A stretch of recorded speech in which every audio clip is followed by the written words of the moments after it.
Hello, everybody, and welcome back to the Give a Hoot podcast. This is episode 2, and once again, my name is Enrique. Today, we're going to be focusing more on the academic side of UCSC. Something that's important to keep in mind throughout every quarter is the key dates. Recently this week, we had our add, drop, swap date ending, which is the last day that you were able to add, drop, or swap classes. Other key dates to think about for this quarter are the withdrawal from a class date, which ends November 12th, and that just means if you want to leave a class, since you can no longer drop a class, you would have to take a withdrawal, which doesn't really affect your GPA, but it does show up on your transcripts that you did withdraw from the class. Other than that, another date to keep in mind is December 4th, which is the last day for grade option changes, and that's switching more between a letter grade and pass no pass, which will be talked about later in this episode. As you may or may not already know, UCSC runs on the quarter system, which means that we have 10 weeks of instruction and then 1 week of finals. However, please keep in mind that our quarter system is unique only to UCSC. The differences between that and the regular quarter system is minuscule, but nonetheless it's different, and it does have an effect on our key dates that we should keep in mind. For example, say you feel like you're not doing so favorably in a very heavy class. What options do you have? Well, that depends entirely on how far into the quarter you are. As incoming freshmen and upperclassmen, you're entitled to certain rights when going into higher education. Some of the student catalog rights include: 1. Catalog rights guarantee that if a student completes the requirements of a program as published in the general catalog for their catalog years, they will have completed the program. 2. Catalog rights apply to major requirements as well as minor, concentration, intensive major, combined major, general education, and college requirements. They do not apply for criteria for honors, undergraduate certificates, and other recognitions or programs. If you want to find out more, get the full list of your student catalog rights, you can simply search Committee on Educational Policy, Students Catalog Rights. It should show up as a PDF under senate.ucsc.edu. Other than catalog rights, students also have other rights. One of these includes getting an academic accommodation from our Disability Resource Center, or the DRC. And the DRC accommodates several different aspects of education.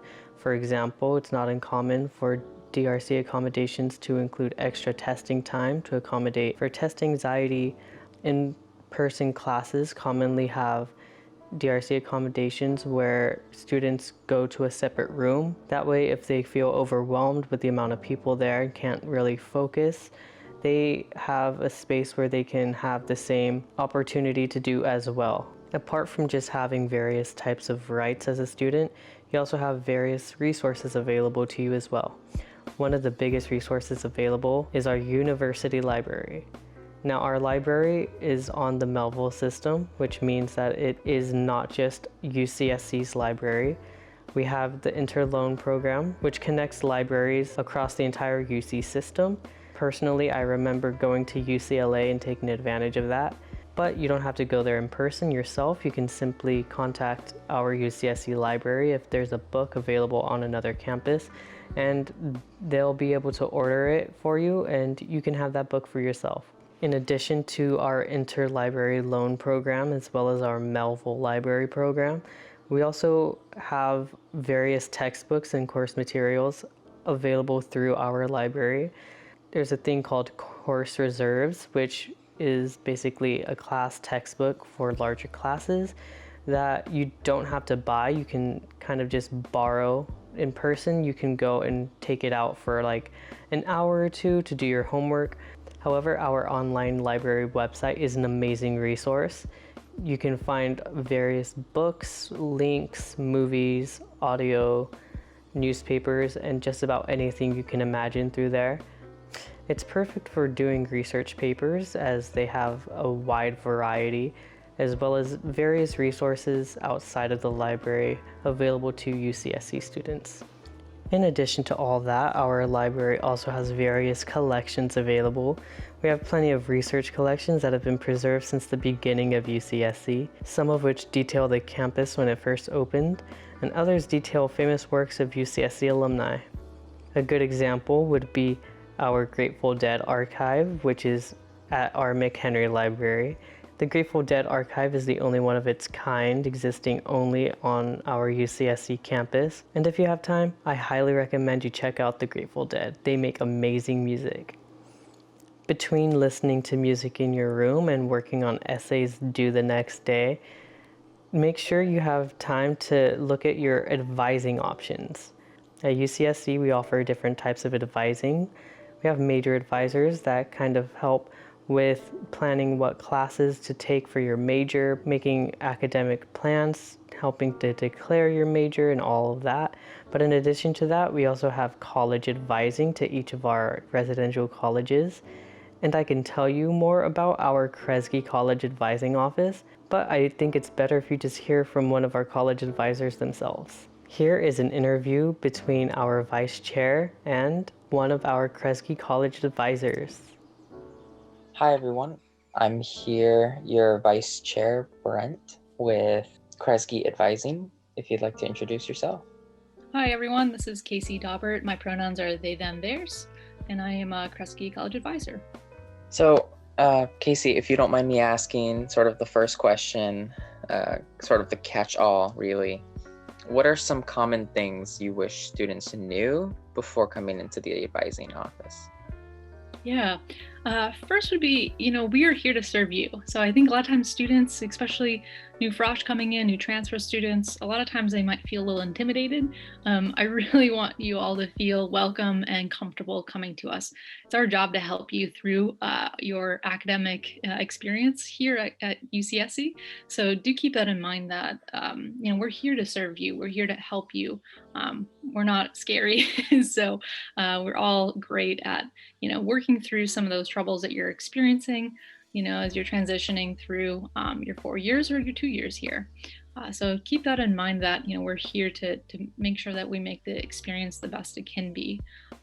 So utilize us, it could be anything from, I'm trying to find some resources on campus that I'm trying to, better serve myself. Maybe you're trying to find some more information about policies. That's what we're here to help with. So just know that we're here to help. So that's probably one of my biggest things is I want you all to feel comfortable to come in and talk with us.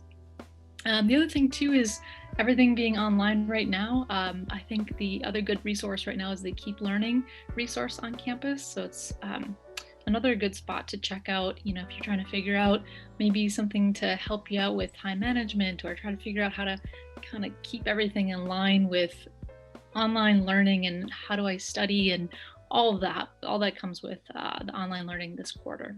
So those are my two main ones right now that I can think of, but definitely we're here to help. So I wish that you all could definitely look at coming to see us whenever you feel like you need to talk. Wow, so you're like a all-knowing, approachable guide in all-knowing, yes. I don't know all-knowing, but we do our best to learn as much as we can to serve our students. So yes, we as college advisors, we're here to help you with all the ins and outs of experiencing the university.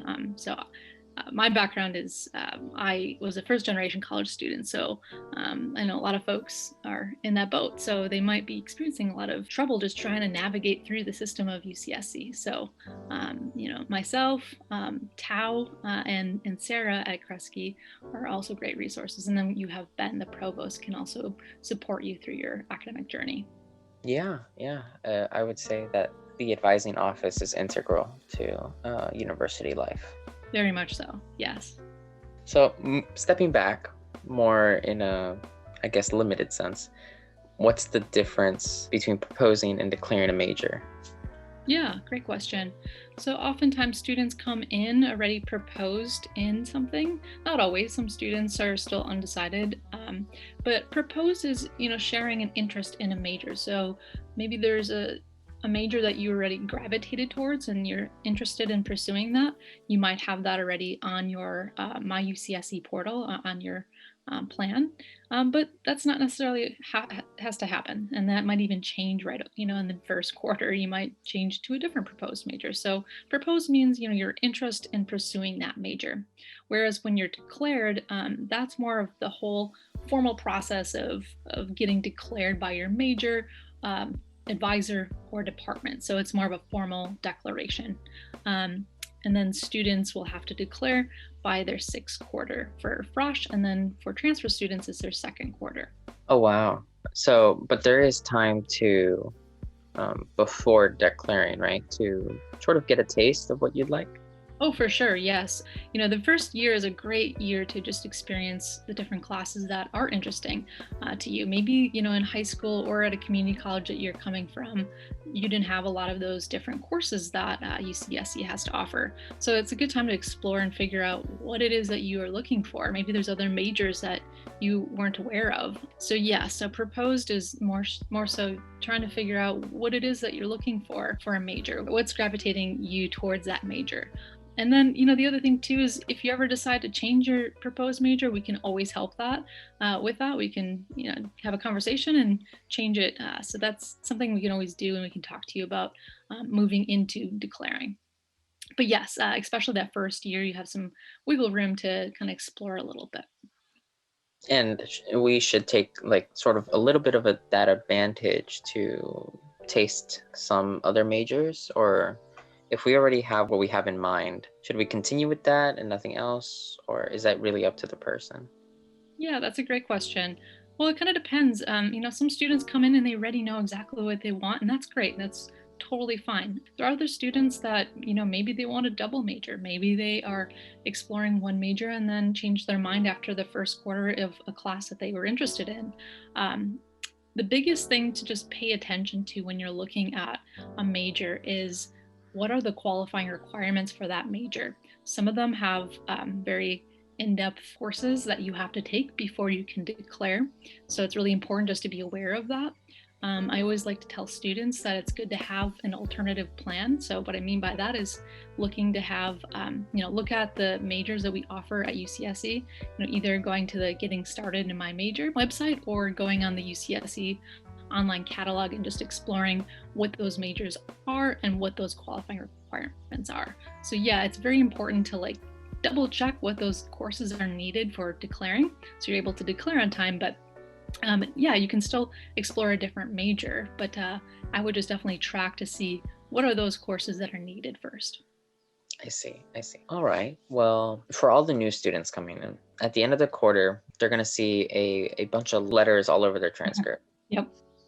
You have your classic A to F, but there are some new letters that weren't necessarily present in high school, so they Sure. won't understand what these mean if they got it.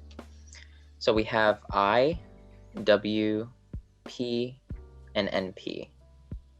What does that exactly mean on a transcript? Yeah. So an incomplete, so the I, basically what that means is it would, if you're passing a course, but let's say something comes up, maybe near the end of the quarter where you're not able to complete everything. If you contact the professor for that course and they are open to the idea of doing an incomplete, working with that professor, they would be able to arrange an I on that course, and you would have until the end of that following quarter to complete it. So basically an incomplete is only something that the instructor is going to approve of. Not everyone might be open to that, so it's something you'd have to connect with the instructor. And oftentimes, yes, you have to be having a passing grade in that course to even have an incomplete as an option. Oh, wow. So that's for an incomplete. And then what was the other one that you were asking about? W. Yeah, so a W on your transcript is a withdraw. So basically, after the add drop swap deadline, You can do, it's called a withdraw from a class. So that date for the absolute deadline to do that is on November 12th. Basically, it's if you forgot about the add drop swap deadline, or things are coming up and it's feeling stressful in that class, and you feel like this might be a better option to do a withdraw because maybe you're not passing the class and you would rather not have that affect your GPA. So a W doesn't affect your GPA. The students might decide to do that as an option. So that's kind of one of the last options for a class that you're in. And it doesn't affect GPA. I know When you withdraw from a class, no, but it'll still show up on your transcript. I see. Does it affect any chances for grad school? It kind of depends on what you're looking at. Students always ask me that, but if you have a bunch of W's on your transcript, it doesn't look amazing. So just kind of keep in mind that. But if you're feeling like the course is really not going so well for you, and you feel like it's the best thing to do to kind of save your GPA, and maybe you have to retake it in the future time, that's fine. I think that's something we can work with too. So if students are feeling a little conflicted of, I don't know if I should do that, that's a great time to contact one of your college advisors, because we can walk you through that process, how to do that. So yeah, basically if you're wanting to do a withdraw from a class, you do it before November 12th for the deadline for the fall. And then basically what you do then is go through the My UCSC portal, and then you would submit. It looks like a drop after the enrollment deadline. So that's something that you're able to do on your own. Oh, okay. Awesome. Yeah, a lot of people that I know get a little worried when they withdraw from a class. Mm-hmm. They think that it will affect their GPA and their graduate schooling chances are tanked. So it's a very common question that I think should be answered earlier. Yeah, definitely. And I think there's a lot of things that are brand new in the first year that you're here, and trying to understand all of these different things as options for letter grades. So or just different options to have that first quarter. So just keep that in mind. If you are really experiencing a lot in that course and you're not sure how that's going, we can even talk with you to see if it's possible to get an incomplete in the course. You connecting with the instructor, seeing how you're doing in the class. If you're passing, that might be an option. But if you're not and you're feeling that maybe it would be best to withdraw to save that GPA for the quarter, we can walk you through that withdraw process for that course. Okay. So now to the next letters, really. What does P and NP mean? Yeah, good question. P is pass, and then NP means no pass. So basically, UCSC has two different options, right, for grades. So you can get a letter grade, or you can do a pass, no pass. So essentially, a pass is a C or better. So if you get a C or better in that course, you would get a P on your My UCSC portal, and what it would show up as. If you got a C or below, that's an NP. So NP then means that you don't get credit for that. So do keep that in mind. If you get an NP, you don't actually get credit for the course. The other thing that's really important when you're looking at doing that as an option is, first of all, making sure that if you're taking any courses that are related to your major, you want to make sure that that you can do that. There's a lot of major requirements that you can only do a letter grade only. So do keep in mind is, maybe check in with your major advisor, or you can go to the UCSC online catalog just to double check to see if that's even an option. If you are trying to do that, the grade option deadline to do that, if you needed to switch it, so let's say you're in a course and you would prefer to change that to a pass, no pass, the deadline for that would be December 4th. So that's through it's called the grade option deadline. I see. And so with like a pass, no pass, you want to be in good academic standing, and also just double check. It's very key to just double check with the major Advisor, or just look through and double check to see if that's a class that is, if you're able to do that. A lot of times students might be doing that for their general education requirements for the pass no pass, Yeah. but there might be some other courses they could do that for. Another part of that is you can't go above 25% so for the pass no pass, there's a cap for that. So the other thing that you can always do is if you go into your My UCSC portal, you'll see in the stats part where it'll say pass no pass, it'll tell you what your current percent is. So it's a good little tool to just kind of look at to see where you're currently at. I see. And pass and no pass do affect your GPA, right? So an NP does not. So that's the other thing that is, it's very similar almost to a withdrawal from a course for an NP. But an NP does not affect your GPA. The one thing too, though, just to keep in mind again, is you will not get credit for that course if you get an NP. So that's another thing that's really important to pay attention to. Well, wow, thank you, because a lot of freshmen who are going to be coming in, if they do see that those letters, then they'll understand what has happened throughout the quarter. Exactly, yes. Well, I guess this kind of leads me to sort of my next question.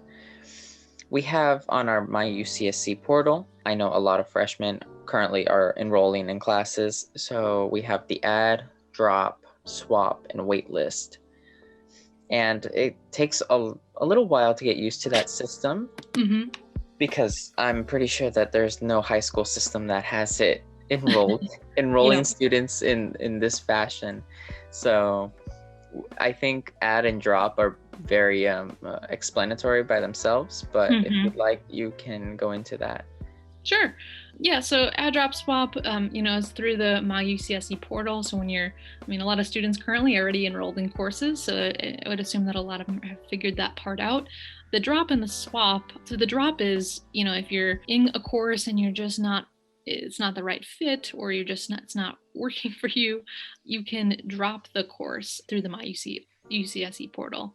And then the other thing too that sometimes students have questions about is the swap. So especially when you're in the beginning of your enrollment time or in the beginning of the quarter, swap is really key, because, let's say you have 15 courses or credits on your quarter and you decide to maybe switch one of those classes. Instead of dropping it, that would bring you down to 10 units, which is not full-time. So you don't want to do that, and you don't want to jeopardize not full-time status. So it's really essential to know what class you want to swap into. So if you're ever looking to swap, that's better, because then it just switches over to the class that you prefer to be in. So the add, drop, swap deadline is for this quarter is Wednesday, October 21st. Wow. So in favor of not losing your full-time status, use the swap. Swap is always, you want to always do the swap over the drop. So that's definitely key. But if you're, maybe you're enrolled in, let's say you're enrolled in 20 units for the quarter. If you decided to, just drop one of those classes, you're not adding anything else, you can do so before that deadline of October 21st. And lastly, I was wondering about the wait list. Like, I know that a lot of classes get really filled really fast. They do. Yeah. So waitlist, there's a lot of courses that definitely do fill up pretty quickly. So, if you're looking at a course, I would always look to see what the number is. You can tell just to see how many students are currently enrolled, how many are already on the wait list. That kind of gives you an idea of kind of what your chances are of getting into it. The other thing too, sometimes students will reach out to the instructor just to see what the likelihood is based on the number they're currently sitting at. And that's up for the professor to decide how many people to let in, or is it mandated by some other authority? It kind of depends on the class. So like the School of Engineering, there's a lot of courses that are going to be waitlisted, and it might be a little bit difficult, but it kind of depends on the course. And then, with swapping too, the one thing with the the wait list, what's also essential is, if you're not able to get into it or you think the likelihood is kind of slim, I would make sure to have a backup plan, a backup course that you would prefer to get into if that's not going to work out. So that's another thing that is good to just pay attention to. But yeah, and you can always go into the My UCSC portal and just kind of see, where you're at. A lot of times it does drop down and you're able to get into the class.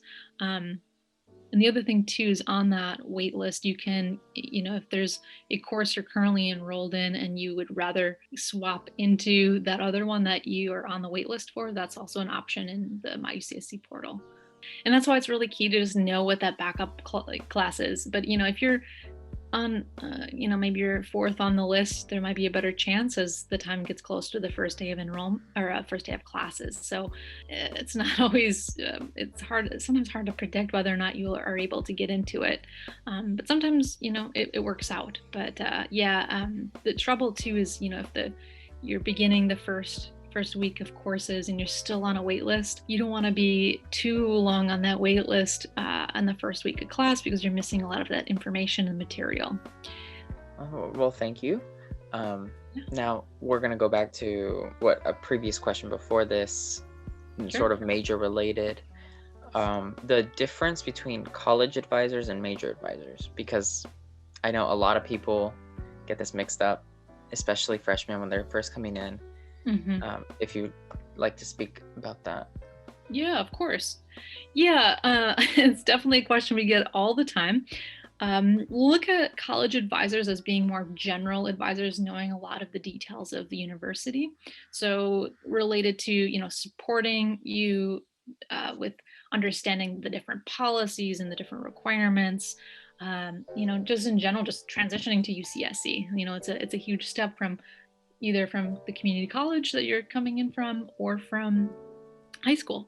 And there's a lot of things that are changing that are totally different. So, that's the other thing too, is we can help with that. We understand that process. And also exploring your academic interests, like what do you want to be pursuing? We're here to help you. And, with Kresge, we're very close with our students. So it's one thing that we get to know you and see kind of what changes throughout the years that you're attending UCSC. So we're here to support your academic journey. We're here to walk you through some of those steps. Maybe there's other resources you need help with or finding. Maybe, the whole online learning has been a hardship and you're trying to find some different ways to be successful. We can help with that. Just understanding the general requirements needed for your major and general requirements for the university before you can graduate. So all those are like what we do as college advisors. And then major advisors is, they're very skilled with the details of that major. So major advisors would be more into their major and not of campus resources like college advisors. Yeah, and they might know a little bit of the resources as well on campus, but yeah, they are more in depth with the major requirements. If you are trying to understand all the details of the classes, they can help with that. They know a lot about who the instructors are and what the course is going to be like. How heavy is that course? They're also going to help you navigate through and figure out coming up with a better academic plan for once you're declared and going through those courses that you're needing to complete your major. So they're there to support you in the classes that you have left to take for your major and then walk you through all of that. So major advisors are all the nitty-gritty details of the major. Well, lastly, what do you say to all the overachievers, 20 plus units per quarter freshmen during their first year, so to speak? Yeah, the biggest thing, if you're looking at doing 20 plus units, or if you're currently doing 20 plus units this quarter, just keep track of how everything is feeling for you. If it's starting to feel really intense and you're not sure if you're able to handle all of that course load, just jot down that add drop swap deadline, right? Because if you have an opportunity to either drop that course before October 21st, might be good if you're feeling like that's just too much pressure. The other thing too is time management and study habits, just paying attention to all those different details for those courses. So if you have a good way of tracking all of that, writing it all down, just knowing all those deadlines, all the material that's needed, because that's really essential when you have a lot of units that you're taking, to keep track of everything. There's a resource called the Keep Learning. That could be another thing too if you're trying to figure out how to just navigate the online learning for this quarter. That could be another thing that could help you out too. But yeah, in general, it's good to just be aware of how to balance your course load with the rest of your life. There's other things that you're doing, your Yeah. personal life, and maybe you're involved with different things on campus, or other things that are happening. So it's really essential to just keep track of all those things. But just to be aware of, if you're not able to do all those courses, just to jot down, like, okay, like, worst case scenario, what do I do if I want to drop? Okay, I know it's October 21st. If you miss that deadline, what's the next thing? So always jot down those things. Those are really key. The add, drop, swap deadline, maybe withdraw deadline, add that on there. And then, yeah, definitely just connect with the professors, the TAs for the courses. Those are great resources. Other things too would be, checking in with, maybe it's the learning support services, so the MSI and tutoring. That could be other things that could be essential with feeling like you're able to stay on track with everything. So the key thing with 20 plus units is time management, just being aware of your own life and what you can handle, and then also just being mindful of those academic deadlines. So if you do need to change things, when those deadlines are, to do so without causing any stress for you or additional stress. I believe I learned this during my freshman year, during my first plenary at Kresge. One unit transfers to about 5 hours of study time. Really, it comes down to the class itself. You want to just pay attention, because all the classes are going to involve there's a lot of homework. I'm sure there's a lot of studying that you're going to be doing in the 10 weeks. So it's more so like delegating that time, connecting with the professor too, just to be understanding how much time and energy to spend for each class. So it can vary. Some students, it might be for one particular class, they spend 6 hours studying all the time for that one class, but it really does vary. And also 10 weeks is very quick, and that's another thing that I feel like students should be aware of, is 10 weeks goes really quick and there's a lot of material. So make sure to plan that out. I always tell students, when they're planning their schedule, add little chunks of time that you can add for studying or finishing some of the assignments. That's really essential too, is just to jot that down and block out time. So I think that's the other thing too, is don't allow it to pile up. Don't wait till the weekend to try to get all of it done. Use that time as much as you can, especially students that are in asynchronous courses. Those ones, I've noticed students feeling like they wait maybe until the end of the week, because they can, they can log in when they want to. It's not a class where you're logging at a particular time. So be mindful of that. If you're in those courses and that you maybe struggle with time management, or you struggle with, getting everything done on time, it's a good lesson just to block some time out to dedicate to your classes. I see. Well, I think we've had a very long and interesting discussion over basically what advising is, and the frequently asked questions that new students have, and some tips about advising itself. Yeah, well, I'm happy to connect with anyone that wants to get some support, especially during these strange times of remote learning right now. We are still available, so if you're needing advising, we are still here. So if you're wanting to book an appointment with us at Kresge Advising, just go to Kresge Advising and look at the appointments. We also have drop-in advising pretty much all week. So if you're just wanting to pop in, we do have Zoom appointments that way.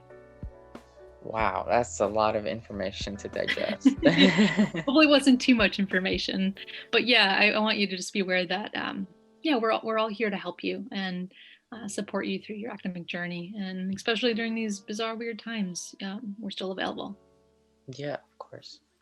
Well, I want to thank you for coming in and taking time out of your day. I know that advising within the very first few weeks of any quarter really are kind of swamped with students, which I'm sure that's fine, but thank you for taking the time.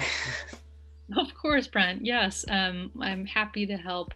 But yeah, feel free to check in with us whenever you feel like you need some support or just want to say hi, get to know us. We're here for you. We're not scary. So feel free to check in with whenever you want to.